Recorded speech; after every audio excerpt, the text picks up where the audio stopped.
Welcome to the Principality of Sealand, the world's smallest country. Sealand is located on an old World War II sea fort about 7.5 miles off the coast of England. First established in 1967 by a buccaneering British Army major, Sealand has become one of the wildest, and indeed most successful symbols of self-determination in the modern age. Its checkered history is full of borderline unbelievable exploits, including quarrels between rivaling pirate radio stations, various legal challenges to win independence from the United Kingdom, and fending off an invasion by a ragtag team of German mercenaries looking to take over the joint. So, what led to the Principality of Sealand's creation, and how has it become such an international sensation over the last 5 decades? To answer that, we have to start with the colorful past of Sealand's founder, a limey bloke by the name of Paddy Roy Bates. The indelible Mr. Bates was born on August 29, 1921, coming up as the sun was setting on the British Empire. Both of Roy's parents supported the British effort during World War I. His mother had been a nurse, and his father was decorated with a military cross honoring his gallantry as a soldier. Roy's upbringing was meant to prepare him for anything.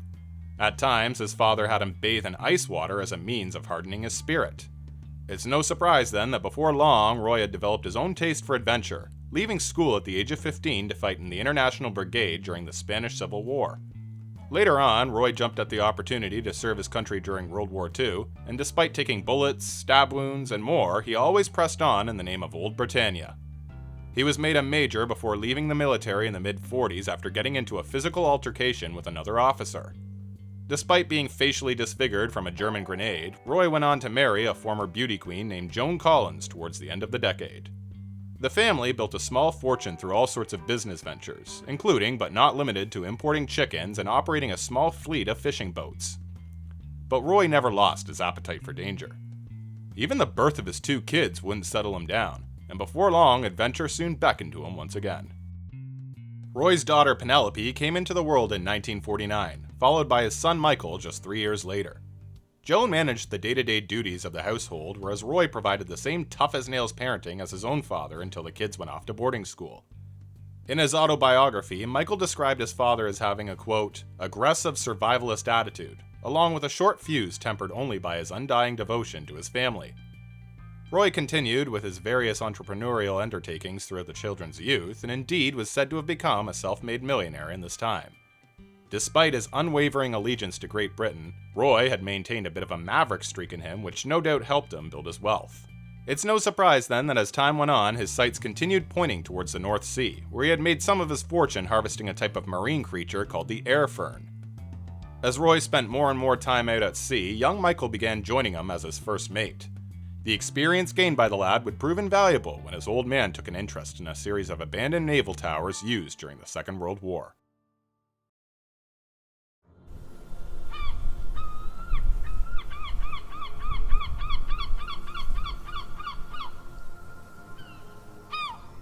The Monsal sea forts were 4 structures built in the North Sea to fend off German air raids throughout the early 1940s.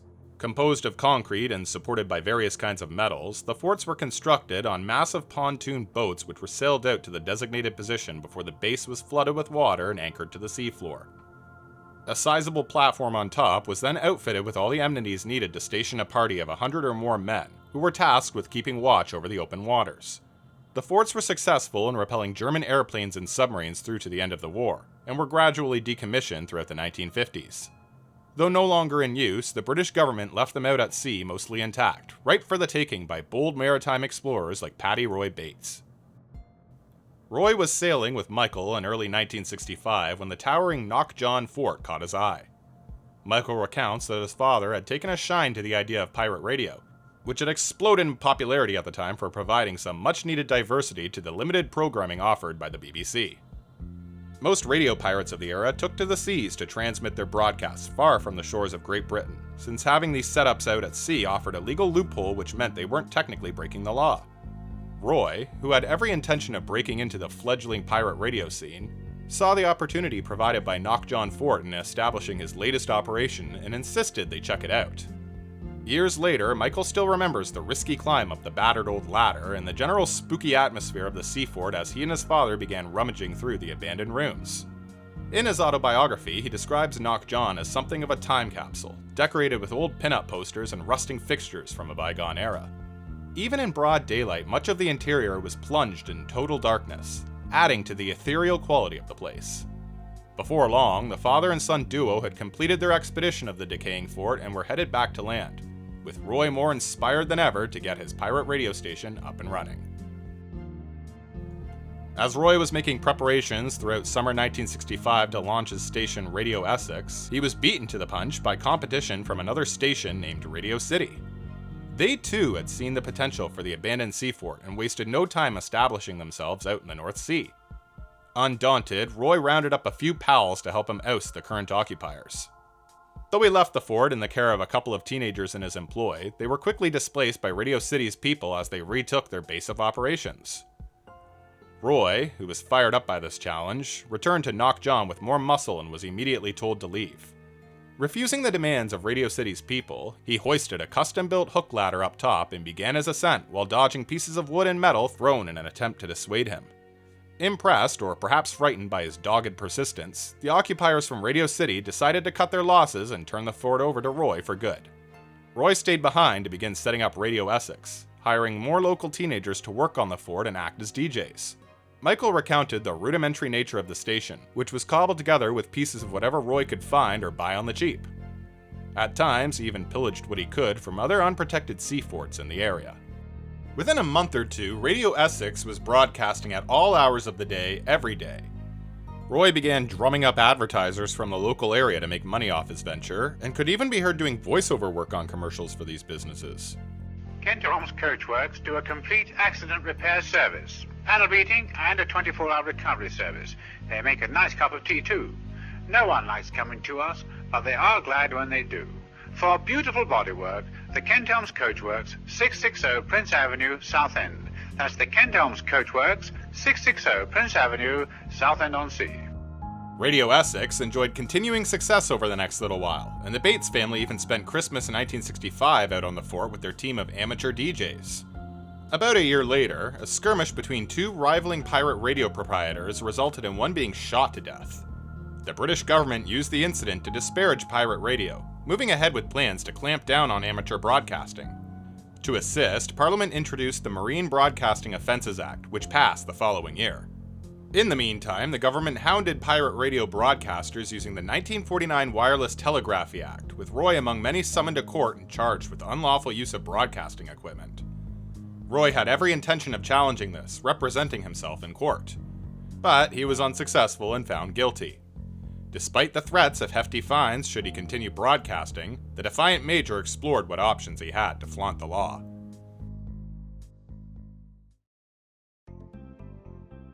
Roy's solution was obvious, really. He'd simply move Radio Essex to another Monsal fort, one farther out enough that it would be indisputably within international waters. He and a few allies began loading up their transmitting gear and headed for Ruff's Tower, another sea fort which had already been claimed by the competing station, Radio Caroline. Roy and his cohorts, including Michael, sailed out to Ruff's Tower late on Christmas Day, announcing to the DJs in no uncertain terms that they were taking the fort. As with the situation on Knock John the previous year, little struggle was offered. Roy and the Radio Caroline team brokered a truce that allowed both sides to use the fort for broadcasting. But the business relationship was not to last, and growing differences in how the parties believed the platform should be managed hastened the agreement's breakdown. A 14-year-old Michael used the occupation as a chance to petition his parents to let him drop out of school. Before long, he became the newest crew member on Ruff's Tower, helping to fix it up and make it more homey. Then on June 27, 1967, a battle broke out to determine ownership of Ruff's Tower once and for all. After an injury suffered by one of the Radio Caroline men resulted in them leaving the platform to seek medical attention, Michael and another Radio Essex crew member named David Belasco were left in sole custody of the fort. Michael took the chance to seize Ruff's Tower for his family. The pair began building Molotov cocktails and even a homemade shotgun to secure their claim. When Radio Caroline workers returned to try and retake the fort, they at first tried tricking them into thinking they were sent by Roy to relieve them. Michael didn't fall for it and began lobbing the projectiles at them as a deterrent. Warding off the first boat, it would only be a matter of time before more returned. But Michael was prepared. Returning invaders were repelled with the Molotovs and makeshift bombs. Michael remained steadfast even as more powerful boats periodically attempted to intimidate them, repeating these defenses at least 8 more times during the summer of 1967. On the final raid attempt, Michael hit a dinghy he caught sneaking up in the middle of the night with a Molotov cocktail, sending it up in flames. He then fired on the bigger vessel as it came to rescue those who jumped overboard. The Radio Caroline management knew this was a losing battle, and called off future attempts at taking back Ruff's Tower. It now indisputably belonged to the Bates family. The British government had watched this tiff unfold, and were more adamant than ever that something had to be done about Paddy Roy Bates. Even Prime Minister Harold Wilson had personally asked to be kept in the loop of the situation. But it seemed their hands were tied. Ruff's Tower was undeniably located in international waters, and thus confronting Roy on the platform was out of the question. The government considered multiple options for strong-arming Roy off the platform, like trying to blockade the fort or arresting Roy for his son's truancy. Neither option came to pass.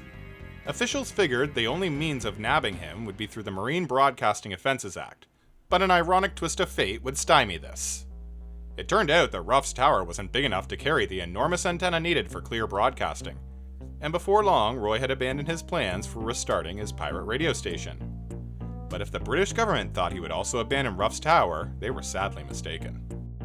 The British government decided soft power would be the only way to convince Roy to leave the fort, and drafted a plan called Operation Callow to make it happen.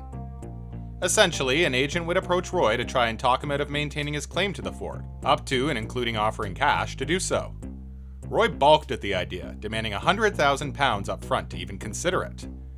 As this was going on, a boat was dispatched to Ruff's Tower, where Joan and Michael were staying, to try and persuade them to give in. Attempting a similar kind of subterfuge that had previously failed the Radio Caroline crew, officials tried telling the mother and son that Roy had in fact agreed to sell. They weren't convinced, though Michael decided to give them the courtesy of an in-person conversation on the boat below. Joan kept a pistol at her ready in case they tried any funny business with her son, but they let Michael return to the platform without an issue.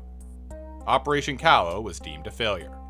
Not about to let such a thing happen again, the Royal Marines went ahead and destroyed one of Ruff's Tower's sister forts, the nearby fort Sunk Head. But as far as efforts to reclaim Ruff's Tower went, it was too little too late. Roy had won for the time being, and now had to decide what was to be done with his hard-fought domain. Taking the rest of the summer to mull over it, Roy decided he would establish the fort as his own country. Though the idea sounded preposterous, Roy was completely serious about it. He instructed his barrister to go over all the legal arguments that could be made in his favor. In the meantime, he had decided that his micronation ought to be a principality, where his word would be the ultimate law. To Roy, this was more of a practical solution that did away with the need for establishing a full-blown political system to make things work. Yet even on the verge of declaring his independence, Roy wasn't looking to create a progressive political statement. In fact, he saw this as an opportunity to harken back to a more individualist way of life that favored personal liberty rather than the increasing government overreach he felt targeted men like him. He dreamt up many a plan for how he could monetize his new nation, where entrepreneurs like himself would be able to start up business ventures tax-free. And so, on September 2nd, 1967, Roy had Joan raise the flag of the planet's newest country for the first time. It would be named the Principality of Sealand. Declaring the sovereignty of Ruff's Tower made defending it more important than ever, and there was no one more eager to rise to the task than Michael Bates.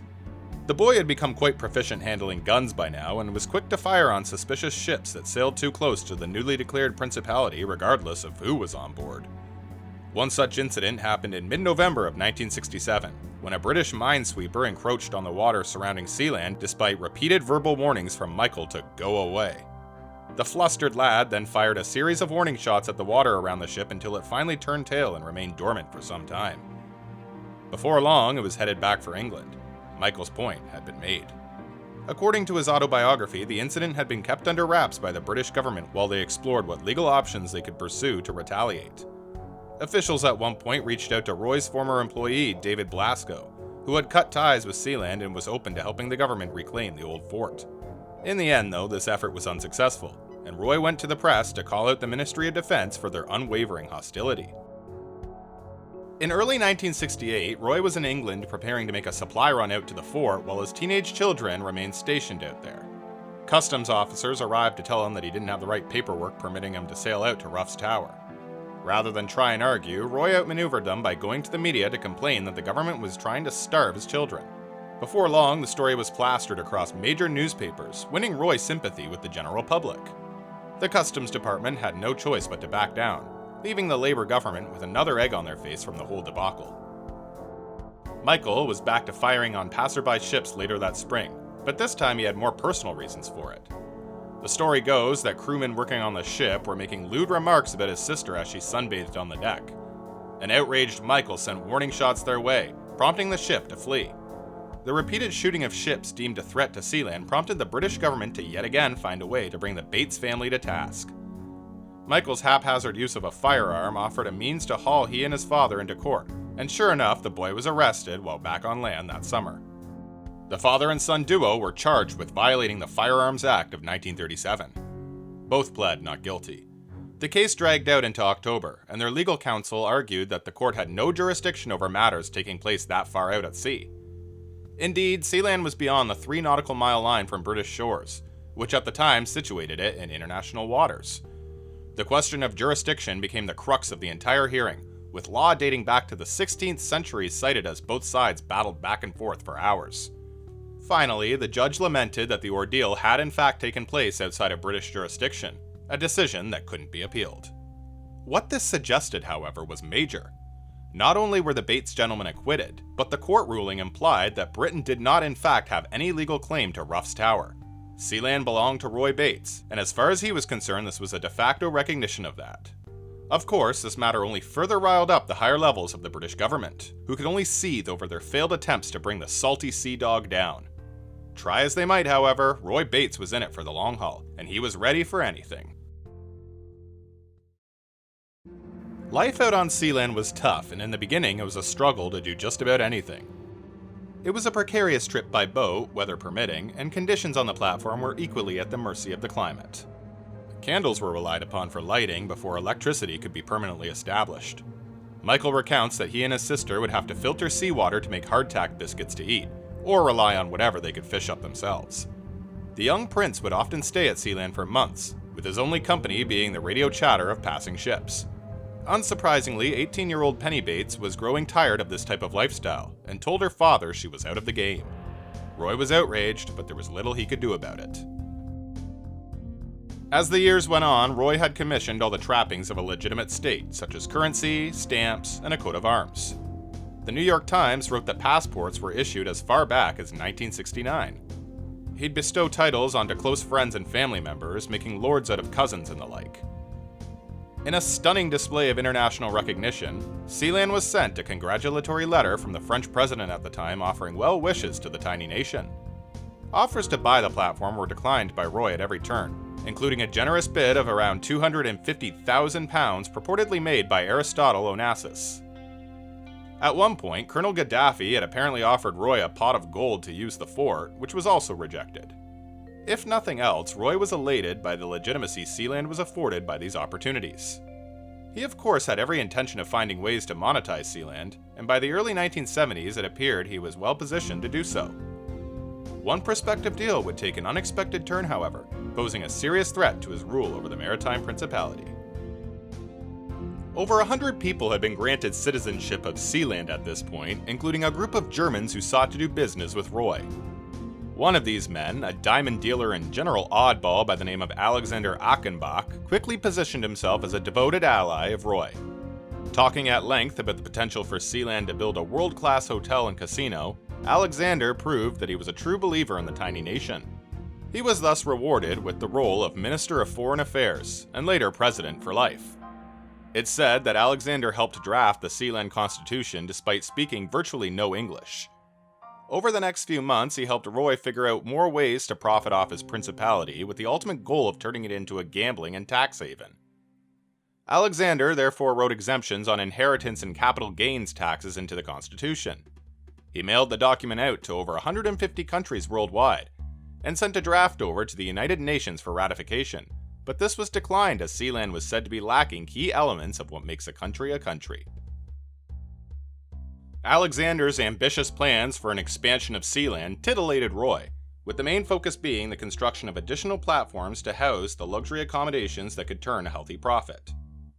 His plan was to drum up financial support through interested investors using television and print advertisements, But despite Alexander's continuing enthusiasm for Sealand, the partnership with Roy would break down around 1978. Some of Roy's friends had been warning him that the German Sealanders were nothing but a bunch of con artists taking him for a ride. And as it would turn out, Alexander did in fact have more sinister goals in mind when he invited Roy and Joan out to Austria to discuss business that August. On the surface, the Bates couple believed they were in talks to buy out a luxury island in the North Sea, ostensibly to expand the territories of their principality. Unbeknownst to Roy, this was a clever ruse on Alexander's part to lure them away from Sealand, leaving its defenses solely in the hands of Michael. The young prince was alone on the fort one morning when it was approached by a massive helicopter of indeterminate origin. Before long, Michael recognized one of the men on board as an associate of the German consortium, who the prince described as a, quote, oily bastard. Upon landing, the fellow offered an uncomfortably long and firm handshake. Immediately, Michael knew something was off. He was told that Roy had reached a deal, with a note supposedly verifying this shown to him. But Michael remained suspicious and demanded that he hear the words from his own father's lips before he would agree to anything rash. Mulling over his refusal, the German agreed to depart without argument, though he insisted he needed a stiff drink to make the helicopter ride back more bearable. Michael reluctantly agreed to fix him something, but as soon as his guard was down, he was lunged at and forced into a claustrophobic room with just 2 small portholes filtering any light in, the door sealed behind him. Shortly thereafter, he had heard the helicopter depart from Sealand, but his predicament left him unable to discern how many men were left as a garrison. A desperate Michael fought back panic as he tried listening for any cues about what was happening outside. The room was truly inescapable, though this wouldn't stop the lad from trying. For that, he received a couple of whacks from his captors, who made it clear that any resistance would be dealt with harshly. The situation seemed impossible. Michael was imprisoned through the night and into the next day, when the German fellow who had sealed him in finally began to talk. He confirmed Michael's worst fears. The plan was orchestrated by that wily businessman Alexander Achenbach, whose intention it was to steal Sealand from the Bates family. After some chatter, Michael's captor finally agreed to let him out on the condition that he remained handcuffed. As Michael was brought out of the room, he immediately took stock of anything that could be used as a weapon, though this was a futile effort. He fruitlessly asked to be untied, warning that if they didn't do it, he'd find a way to free himself. True to his word, Michael began to put up a struggle, kicking one man in the crotch as he flailed about trying to escape his captors. Of course, there was nowhere he could run to. Sealand wasn't particularly large, and the Germans had the numbers advantage. Before long, Michael found himself bound more rigorously, with the occupiers mulling whether or not to throw him overboard. He was quickly locked back up where he'd remain for the next several hours before the decision was made to ship him off Sealand to be dumped in Holland. In his autobiography, Michael couldn't help but note the irony of German invaders taking over a British fort designed to defend against Axis powers. After arriving in Dutch territory, arrangements were made for Michael to be flown back to England. Before long, he found himself back at his grandmother's house, where his scornful parents would soon arrive to scold him for letting the Germans take over Sealand. But it was no time for the Bates family to feel sorry for themselves. Immediately, a battle plan would be drawn up to wrestle control away from Alexander Achenbach and his German goons, who were fortifying themselves on Sealand in anticipation of a retaliatory strike. The royal family of Sealand began calling in their own help to prepare for battle. As Roy would famously affirm, no crook will rule Sealand. The decision was made to fly in by helicopter just as the Germans had, conducting the raid at dawn to give them the element of surprise. Operating the machine was an old family friend of the Bates, who had worked as a stunt pilot for several James Bond films.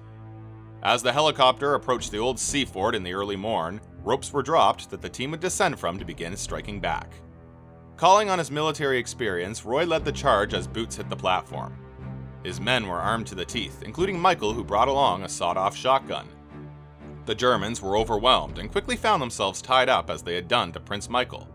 Members of the press arrived shortly after Sealand was retaken, capturing the sullen defeat of these rascals who were now to be tried by the Principality of Sealand for their treachery. Though they had clearly made a mess of things during their occupation, Roy considered himself a just man who let some of the prisoners off on parole. One of the Germans, a man by the name of Gernot Putz, was not so lucky. Since he held a Sealand passport, his crime extended into treason, which carried far harsher connotations. The Dutch and German governments put pressure on the United Kingdom to do something about the matter affecting their citizens, but the Brits washed their hands of it by arguing Sealand was outside British territory.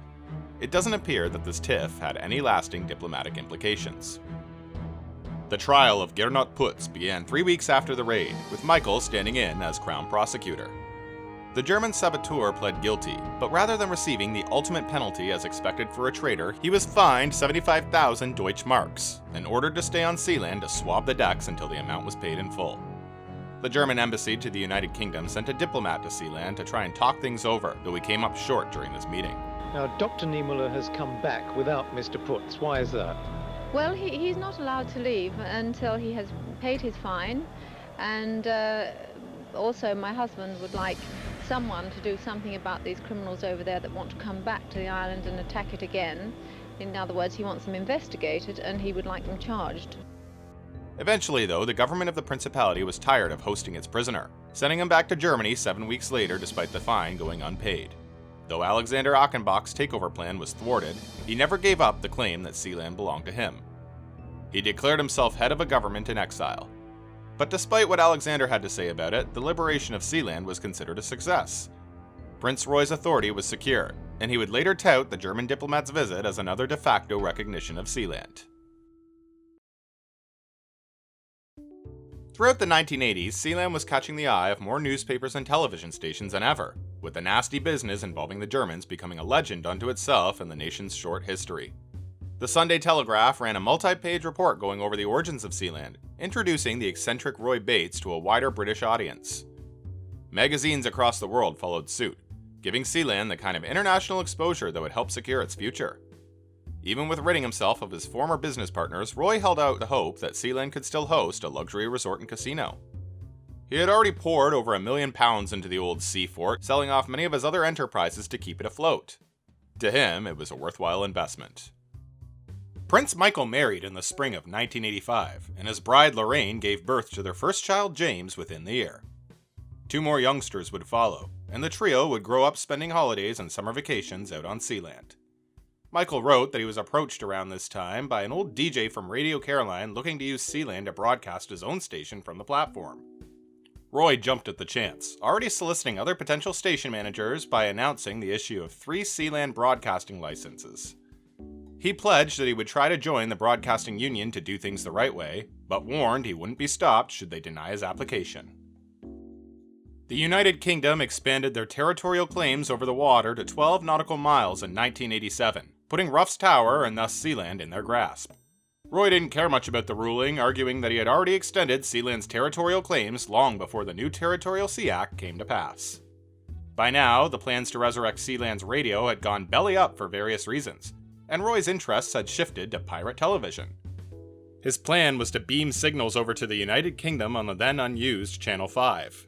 Though officials in the Department of Trade and Industry cautioned Roy against the move, he brushed them off in kind. Roy already had the backing of an American businessman named Wallace Kemper, who agreed to fund the pricey expansions necessary to give Sealand its own TV station. Unfortunately, Wallace turned out to be another con man running from the law, and his arrest on unrelated fraud charges killed any hope for Sealand television. Roy never revisited the idea. A shooting incident involving Sealanders on the old fort was investigated in 1990, though it turned out the situation was more mundane than initially thought. Roy openly admitted that someone on board the floating nation had opened fire on a passing boat to warn them that they were approaching the legs supporting the platform. The elderly prince insisted this was done out of an abundance of caution for their safety, and only after attempts to radio into the ship had failed. The gunfire left the crew rattled, but no one on board was physically injured, and there was no legal or diplomatic action taken against the Principality. Though Sealand had for some time been issuing passports to its subjects, this practice came to an abrupt halt in 1997, after their use in criminal activities like money laundering was discovered. Groups tied to the Sealand government in exile were thought to be behind it. Michael wrote that Sealand passports were hawked on the streets of Hong Kong for about $1,000 each, with about 4,000 estimated to be in circulation. Fraudsters were successful in using the dubious passports for everything from opening bank accounts to crossing international borders. The Independent reported that officials had discovered falsified Sealand documents were used to set up a ring of pyramid schemes in Eastern Europe based out of Slovenia. The most famous incident involving a Sealand passport was the murder of fashion mogul Gianni Versace. The serial killer responsible was himself found dead on a houseboat owned by the bearer of a fake Sealand passport. Unsurprisingly, Roy was infuriated by these stinging revelations. Although the Bates family was quickly cleared of any culpability, it was enough to put the kibosh on future passports. The royal couple offered a rare interview to the Daily Mirror magazine in 1999, talking at length about the trials and tribulations of maintaining your own country. Despite the financial and personal costs Sealand had brought his family, a proud Roy talked about the lifetime of adventure it had given them.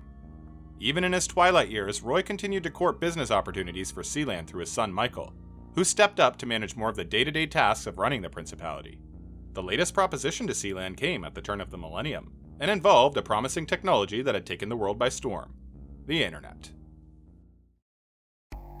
As access to the World Wide Web was becoming more commonplace, the growing field of cybersecurity was all the rage. At the turn of the millennium, Michael was emailed by a man named Sean Hastings, who pitched to him the idea of using Sealand as a data haven. In other words, a place where computer servers could be set up to facilitate internet access and data storage free from government regulation. Wired magazine wrote an article about the proposal, which was backed by a recent dropout from MIT by the name of Ryan Lackey, who had worked with Sean on a previous project. The name for this startup would be Haven Co., and the plan was to take advantage of Sealand's unique architecture to create an impregnable server farm within the Principality's two massive support pillars. In a sense, this could be likened to pirate internet, a concept very much in line with what old Roy had fancied in his earlier days as a radio baron. The Wired article talked up the ambitious goals for what Haven Co. could offer, writing, quote, Haven Co. will provide its clients with nearly a gigabit per second of internet bandwidth by year's end, at prices far cheaper than those on the overregulated dry land of Europe, whose financial capitals sit a mere 20 milliseconds away from Sealand's electronic nerve center. The New York Times reported that internet access would be made possible through the use of state-of-the-art microwave and satellite connections. Converting Sealand into a data haven would of course expand its onboard population, with 6 technicians and 4 armed guards staying around the clock to maintain the security of the server farm. Wired wrote that the server rooms themselves would require wearing scuba equipment, as they would be filled with pure nitrogen gas to deter trespassers and reduce the risk of fire. Michael Bates insisted on the need for some restrictions placed on the content that could be hosted for practicality's sake. The most obscene and internationally illegal content would not be permitted, and using the servers for hacking wouldn't be tolerated either. In his eyes, Sealand still had to uphold its, quote, responsibility to the international community. Essentially, Haven Co. was set up to provide freer access to the internet for places with overly strict government agencies. For example, one prospective client was said to have been the exiled government of Nepal, who were looking to avoid the meddling of Chinese authorities. As the article noted, any court officials urging access to the servers on board Sealand would be told to, quote, bugger off. The project was reported to have the backing of technologically literate millionaires who appreciated its potential, raising a sizable amount of capital to get it off the ground. BBC News speculated that the project could run afoul of UK law considering the changes to their claims over their territorial waters, but the Sealanders remained unconcerned given the more lax tone taken by the British government in recent years. By 2003, it was believed that up to half of Haven Co.'s customers used its services for online gambling, and another sizable fraction for digital banking. The aftermath of 9/11 spurred an interest in cybersecurity owing to the sharp uptick in online surveillance that followed. Ryan Lackey promised that customer hard drives would be burnt and thrown into the sea before they'd ever be turned over to the authorities. But again, he affirmed that Haven Co. would never agree to host anything that could be used for the purposes of terrorism. Despite the promising rise of Haven Co., however, it too would falter like so many of the other attempts to make Sealand lucrative. The Wired article had done much to drum up excitement, but perhaps did its job a bit too well. Expectations were immense, and the Haven Co. team found themselves overwhelmed by media inquiries to the point where little work to set up the servers was getting done. Making matters worse, the company that signed on to hook up Sealand to the rest of the internet through fiber optic cable had folded in the wake of the dot-com bubble burst, leaving Haven Co. without a critical piece of infrastructure. By now, Sean Hastings had already departed the project for personal reasons, causing Ryan to assume more of a leadership role that led to more issues. Ryan and Michael were coming into constant personal conflict over their visions for Haven Co., with Michael writing in his memoirs that he had come close to punching him on more than one occasion. Michael was most annoyed by Ryan's secrecy in carrying out business deals, at one point referring to him as, quote, Dr. Evil in his lair. The straw that broke the camel's back was when Michael refused to host a movie pirating website on board Sealand. Despite his family's history of swashbuckling defiance, Allowing this could open up Sealand to more legal problems than he was willing to deal with. Ryan couldn't believe it. As far as he was concerned, wasn't this what the Haven Co. project was designed for in the first place? Unsurprisingly, Ryan was out by mid-2003, and management of Haven Co. was turned over to the Bates family. With Ryan gone, most of the customer base evaporated, and the servers were increasingly targeted by denial of service attacks that put them offline for weeks. Michael himself admitted that he didn't have the expertise necessary to properly guide the project, which contributed to its eventual demise. And just a few years after Ryan's departure, a far more serious incident would arise that would consume Michael's attention for several months, making Haven Co.'s decline inevitable. Michael received an astonishing phone call one afternoon in June 2006, and with it some dreadful news. Sealand had caught on fire. One of the generators on board had gone haywire, and the flames flickering out of it had reached the fuel tanks and generators used for Haven Co.'s servers. The onboard attendant courageously tried to put out the blaze, but was quickly outdone by it and had to be rescued by helicopter. Fortunately, a fireboat was dispatched and able to control the flames before they completely engulfed the platform. But the damage was immense, and it would be extremely expensive to repair. Michael rushed out to the scorched platform with his sons the following day to check out how bad everything was. What they saw was grim, but not irreparable. Restoration was expected to cost about £250,000.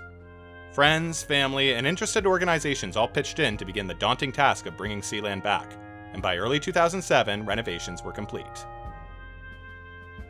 Perhaps weary from almost losing his family's life work, Michael had mulled the idea of selling tenancy of the old girl in 2007. He had been in touch with a Spanish realty firm that specialized in such big-ticket sales, and although he hadn't taken the idea all too seriously, the media was quick to jump at the news. Initial reports indicated that the asking price was £65 million according to the Ipswich Star, which also reported that the conditions for buying Sealand included keeping its original name and managing it similarly to how the Bates family had for the past 4 decades. Roy would retain proper ownership, but the allure of living on one's own private island of sorts still drummed up considerable interest. Michael spoke on behalf of his family to reporters, telling them, quote, "You cannot sell sovereignty, so we will still own Sealand and be its royal family, but this is a chance for someone to live there and run Sealand on a day-to-day basis, though they will have to agree to the country's laws and constitution. We have had this idea in the past, and we spoke to this estate agency which deals in islands and thought, let's give it a go and see what happens." Multiple news agencies ran with the story and quoted figures as high as £500 million being thrown around in the bid for Sealand. Despite Michael making it clear that the Bates family would still own the platform, agencies like the BBC continued parroting the idea that the country itself was for sale. Michael wasn't happy about this misunderstanding, but explained in his biography, quote, "Over all the years and interesting incidences that have happened in my life, I have never come across such media frenzy as this created. I could see there was no stopping it and decided to go with the flow." He humored proposals from all around the world, including one from the torrenting website The Pirate Bay. At one point, he was even approached about hosting Julian Assange in the wake of the WikiLeaks publications, but decided against it, believing it to be too risky. Ultimately, the plans to sell residency on Sealand were quashed when the Spanish realty company shuttered in the wake of the 2008 global financial crisis. But it would not be the only company connected to Sealand to close down that year. The events of the past few years had put the Haven Co. project on the back burner, and over time it gradually faded from the public consciousness. Michael believed that competition from former Soviet bloc countries eventually pushed Haven Co. out of the market, as they were able to offer similar services at discounted rates. Haven Co. quietly closed up shop later that year. Though it was briefly resurrected in 2013, little has been reported about it in the decade since. Nowadays, it appears to be completely defunct. Patty Roy Bates passed away after a lengthy battle with Alzheimer's in October 2012. Tributes poured in from publications both local and international, remembering him for his unwavering dedication to Sealand his whole life long. The crowd at his funeral was said to have been huge, and Roy's coffin was adorned in the flag of his beloved Sealand. Michael took over as his immediate successor, having assumed responsibility for the Principality for many years prior. Roy's death was followed by that of Princess Joan 4 years later. She too was regaled by newspapers and television reports across the globe. Her death marked the end of an era for the first generation of Sealanders, though Michael held out hope that the platform would continue to be maintained by his descendants well into the future. As of the 2020s, Michael Bates still oversees the maintenance of the world's smallest nation, though now he employs a handful of caretakers to run the day-to-day operations as he himself manages a fishing company not unlike the ones that brought the Bates family riches all those years ago. In 2003, the micronation founded its very own football team, the Sealand Seals, though the team hasn't played since 2014. There have been talks since 2023 to bring the squad back, but little progress seems to have been made. Athletes have competed in all types of sports under the Sealand banner for many years now, and its flag can even be found on the summit of Mount Everest. The current source of income for Sealand is the selling of individual noble titles, which are advertised through the Principality's many active social media accounts. Pop music icon Ed Sheeran was bestowed with the title of Baron in 2012 after he became fascinated with the Sealand story. There are hopes that he'll one day come out to the platform to play a show, but this has yet to materialize. Even now, Michael still occasionally entertains the idea of expanding Sealand, but remains cagey given the many swindlers who've come promising exactly that over the years. There's no doubt that the legacy of Paddy Roy Bates is secure as the Principality continues to appeal to a new audience in 2024. Overall, the enduring popularity of Sealand is a testament to Roy's belief in rugged individualism, one that has passed down to the current generation of Batesmen who carry on his pioneering spirit.